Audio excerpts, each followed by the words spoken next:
Okay, so that should give you an idea of what the video is about, basically. Okay, so quick introduction to the video.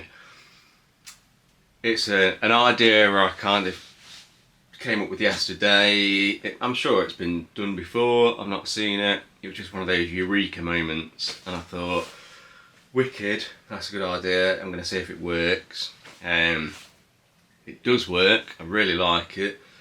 This is just like a basic idea of how it could work, but you'll see the potential.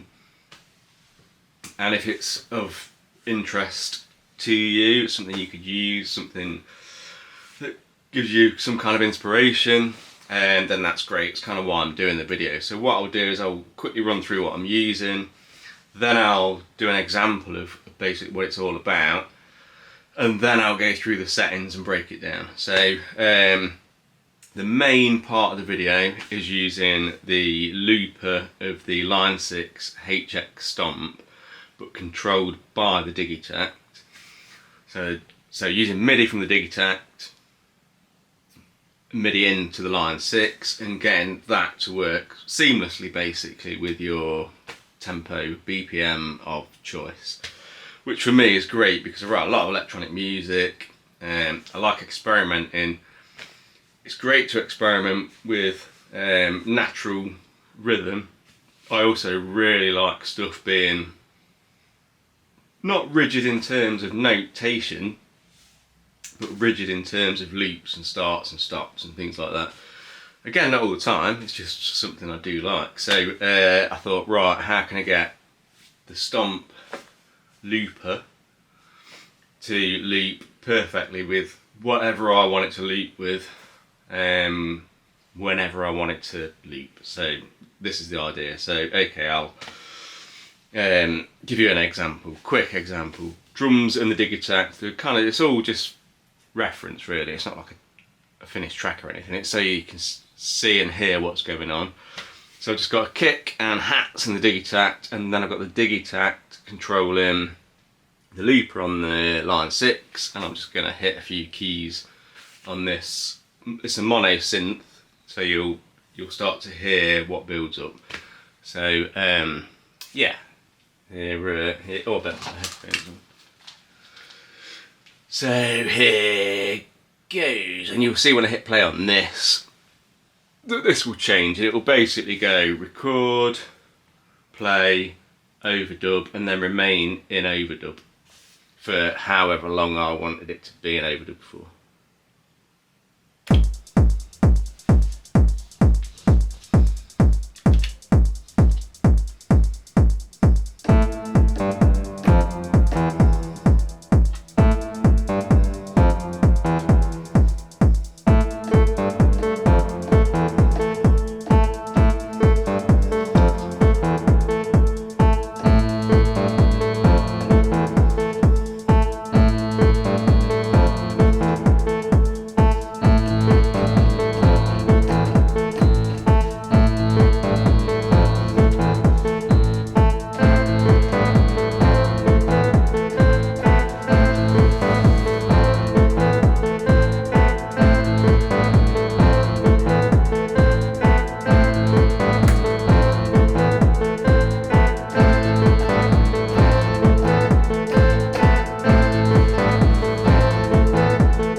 Quickly show you something else before I get into all the detail. The reason why that carried on is I've just not put a stop in, and I don't need to, I don't mind, because for the way I want it to work, I can basically now sample this back into here.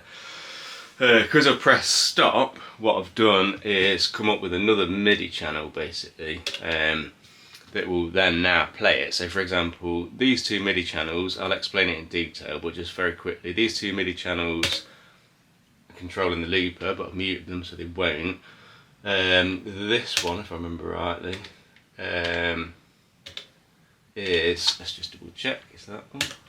Yes, it is that one. This one is now controlling just play. So whatever I've recorded, if I want to hear it back with the rhythm and the beats, I just mute that, unmute that, and hit play. Ready?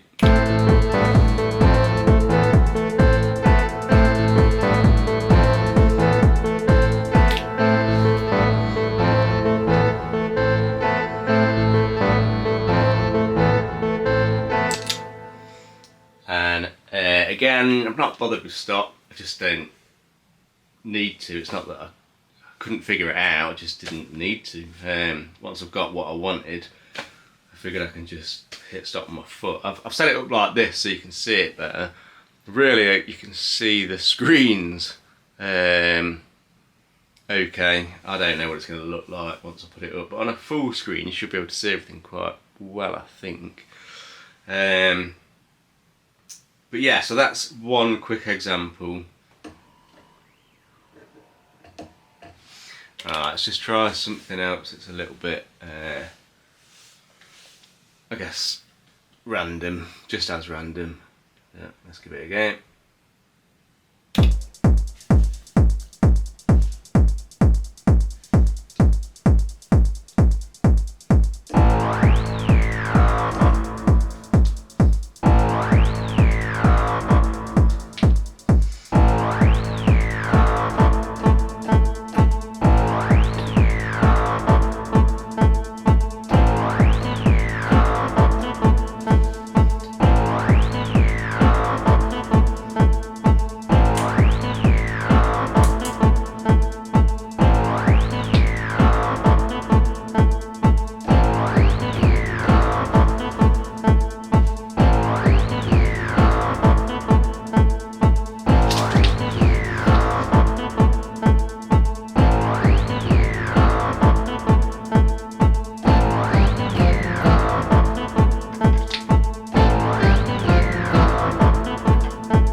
Yeah, so hopefully you get the idea of what you can do and come up with once you've... It's dead simple to set up.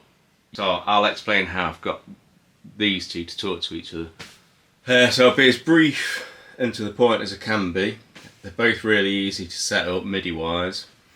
Line 6, slightly easier because you don't need to do too much. Digitakt, a little bit more to it because of trigs, but really not that much. I really hope you can see both these screens okay. I thought I'd do it in one shot so I'm not kind of constantly moving from one to the other, but if it doesn't work, it doesn't work. Hopefully it will do. So if you know your way around MIDI, this will be knowledge you already have, but I'll just try and whiz through it quickly. So MIDI out of the Digitakt, MIDI into the stomp, 5-pin MIDI DIN standard cable. We'll talk about the rest of the Digitakt stuff after the line 6. So it's MIDI out, MIDI in. You go to your global settings, which is pressing page, the 2 page buttons together. Go across, click global settings. I've already got it on MIDI, but you just scroll over to MIDI.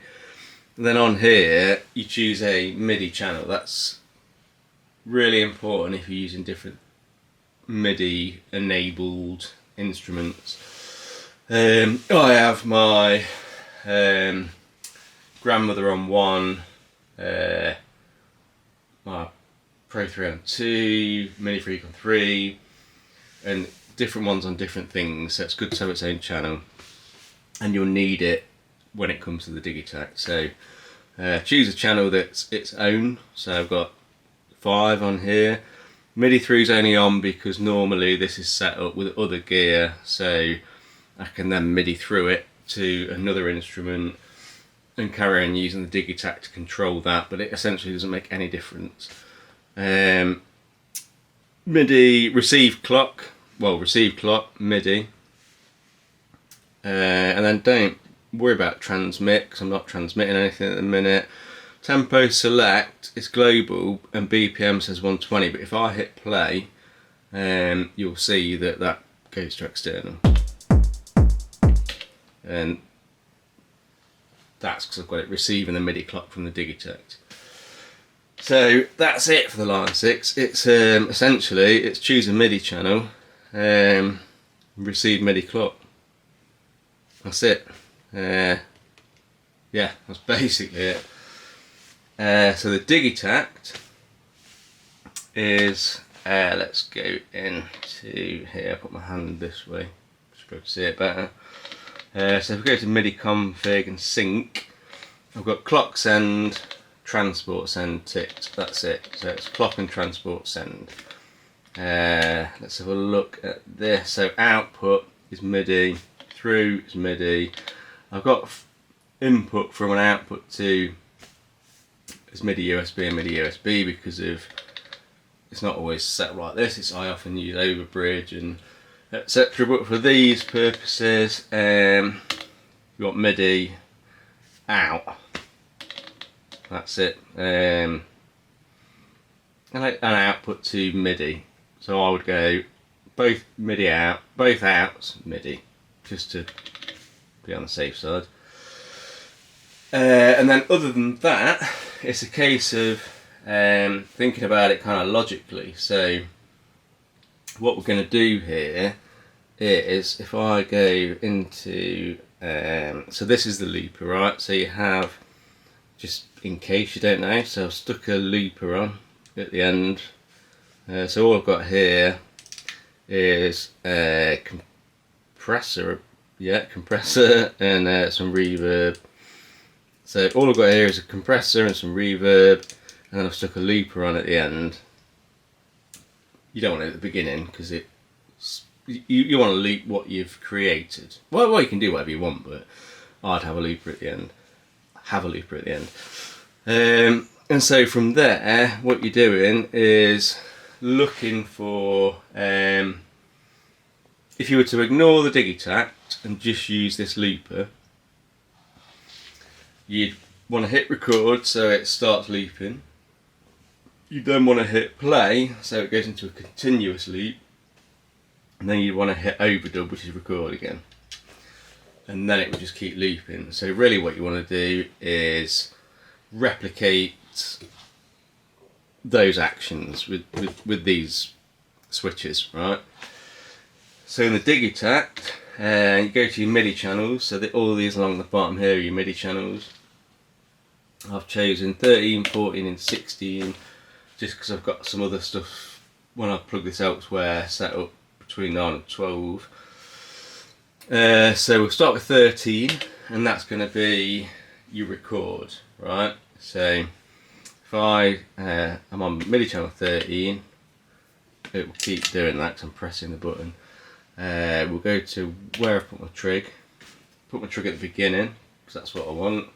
And the whole point, by the way, of doing this is so that it's perfectly looped to what you're working with rhythmically.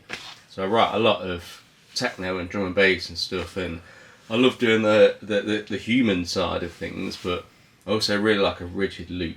So so this will basically start and stop and then re-loop everything to whatever BPM it is, and then outside of that I just play whatever I want and it fits within that loop. So anyway, that aside, so we're on starting from the first MIDI channel that I'm using. So I'm using, it's basically 13, 14, 16 or E, F, H, whichever way you want to see it. And I'll do this from my own head. You can do it in different ways, but if you get your head around this, it will make sense and you can do it however you want to do it, right? So I'm on my first one, which is E.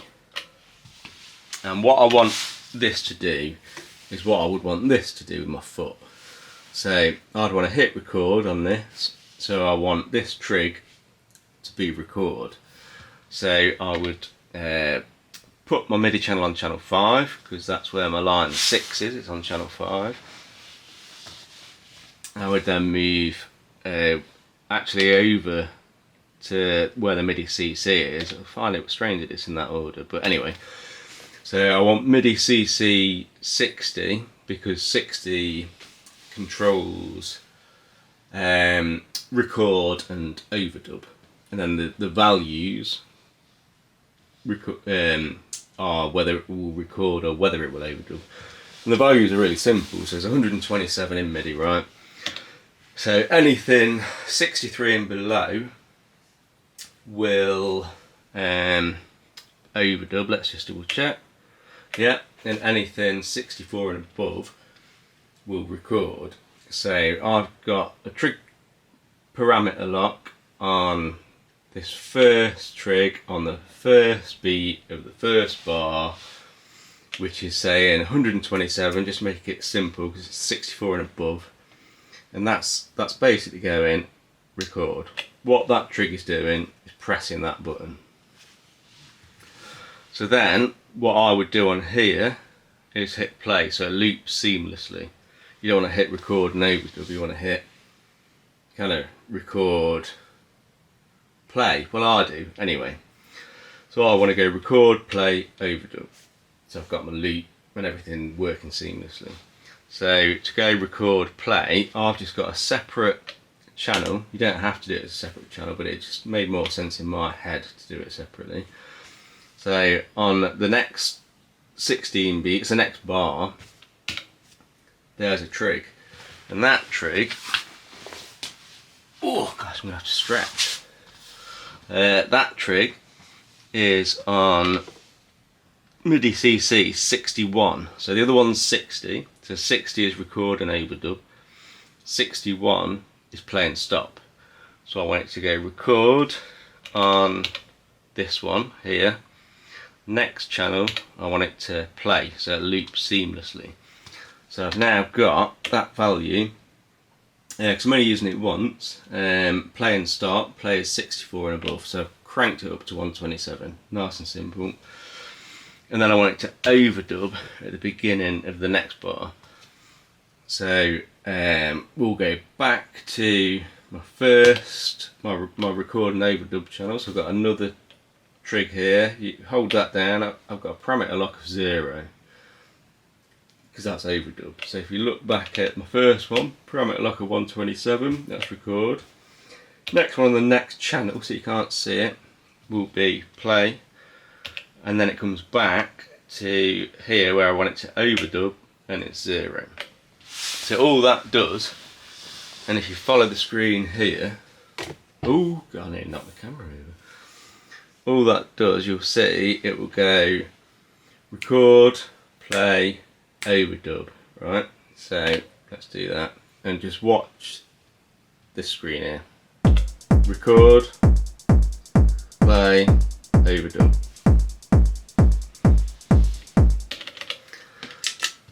So what that's doing is doing it perfectly in sync with your sequencer. So rather than putting your foot on it and putting your foot off it to get it bang on right, it's bang on right.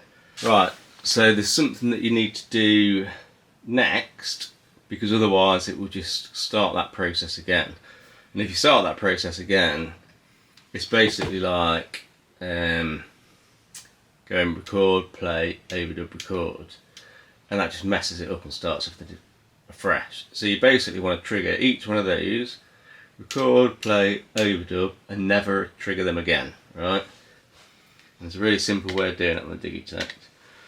So if I go to my first track, my first trig, which is record, hold it down, you can see I've got a trig lock on first, right? So it's first and only condition. So it triggers out on the first go round, and then it doesn't trigger it again. The same with, sorry, my first one, same thing. So that's record, first one, never again. Overdub, first one, never again. And in the middle of those two, so we want the playback to loop, first one, never again. And although that might sound more complicated than I said it was, It really isn't. Now the best thing about this is it will only work if it's unmuted.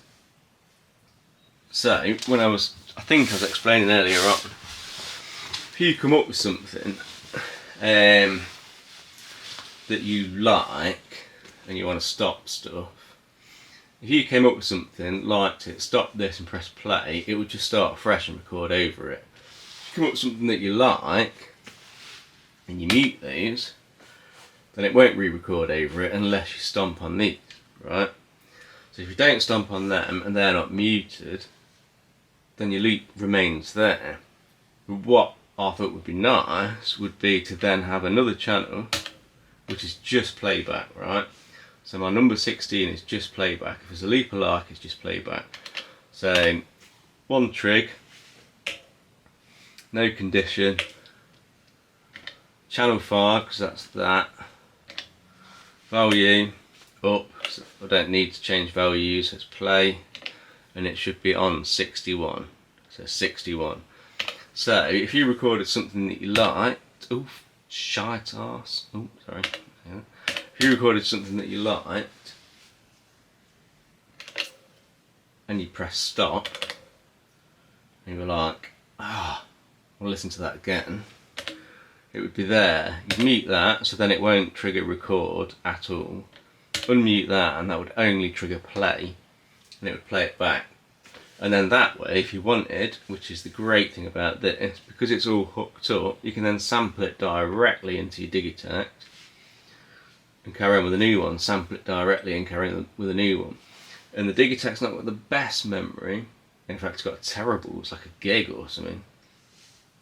But obviously there's ways around it, loads of ways around it. You can sample it directly into something else, if you're not bothered about DAWless, straight into a DAW. If you've got something like an MPC or something that you can sample into, a sampler.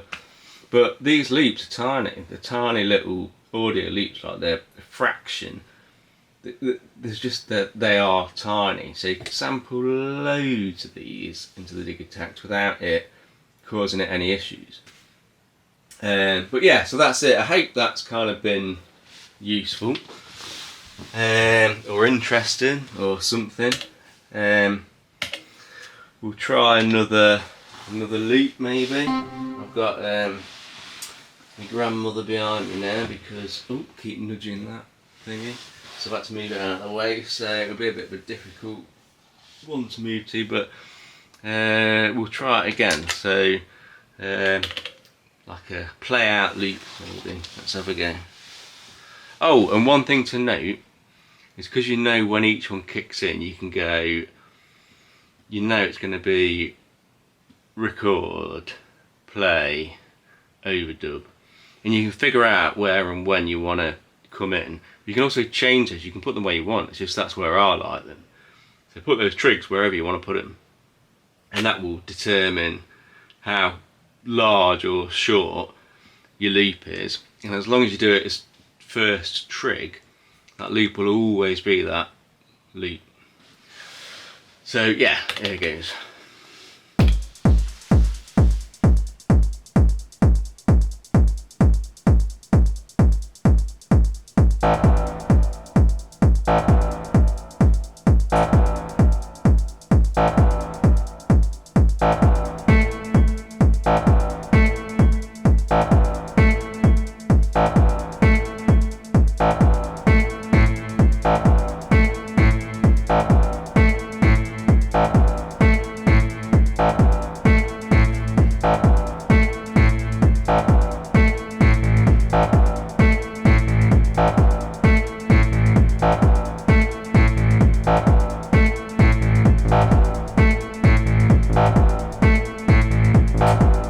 Yeah, that would do. It's an example. I hope I've kind of explained that well. It really is so much more straightforward than maybe it seems, I don't know.